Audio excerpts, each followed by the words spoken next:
In Alexander's march to unite the world, there was more than war and conquest. Behind the blood and iron lay a quieter, deeper story, the young king's search for wisdom.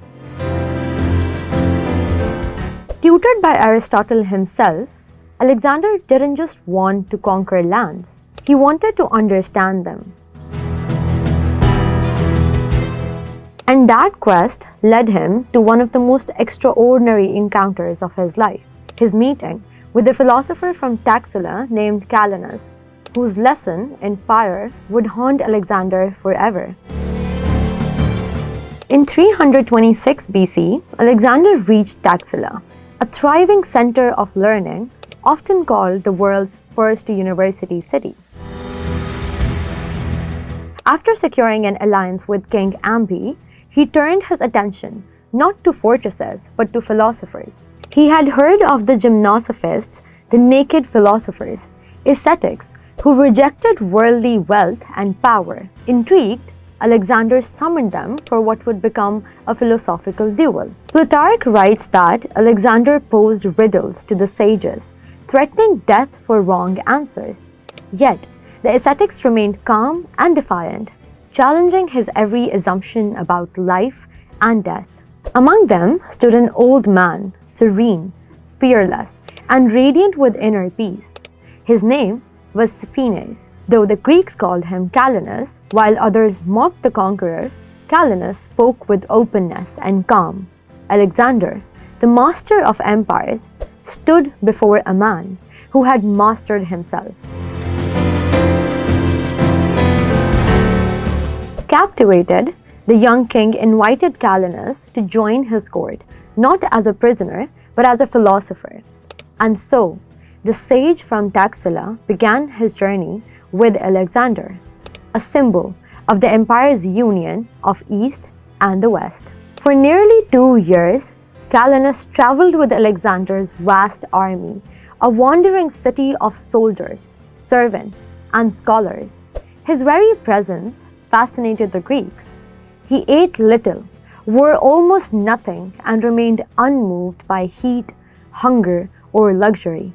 To them, he was a living riddle, a man free from every desire. Alexander often called for him. Their conversations were sharp, philosophical, and deeply human. The philosopher warned Alexander that obsession with power was a sickness, that a man who conquered the world might lose his soul.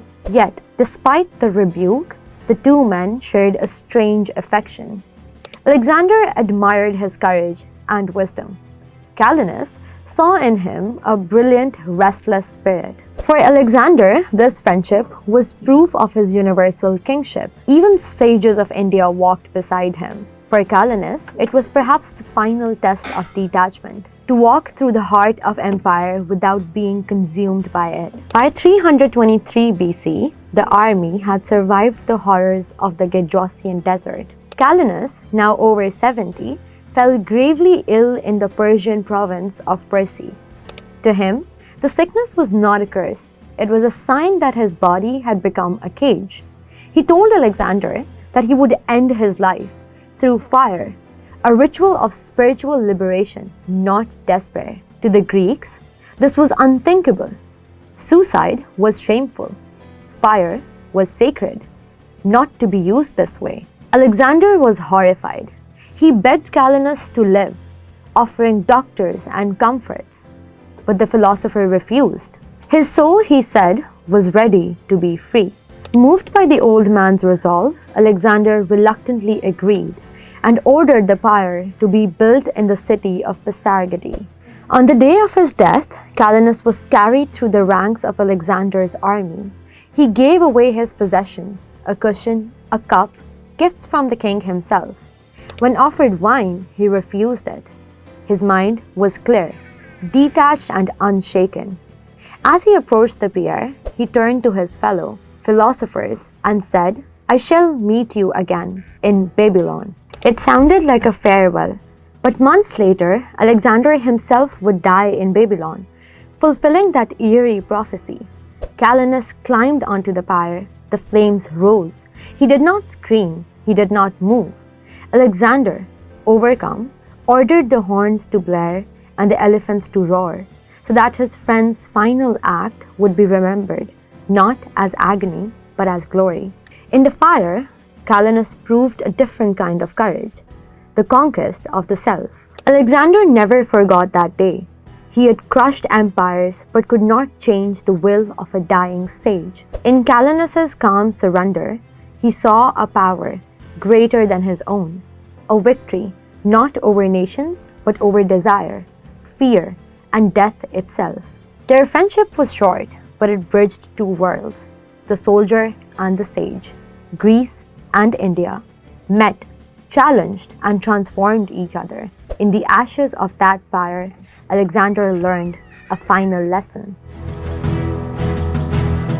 You can conquer the world, but true mystery begins when you conquer yourself.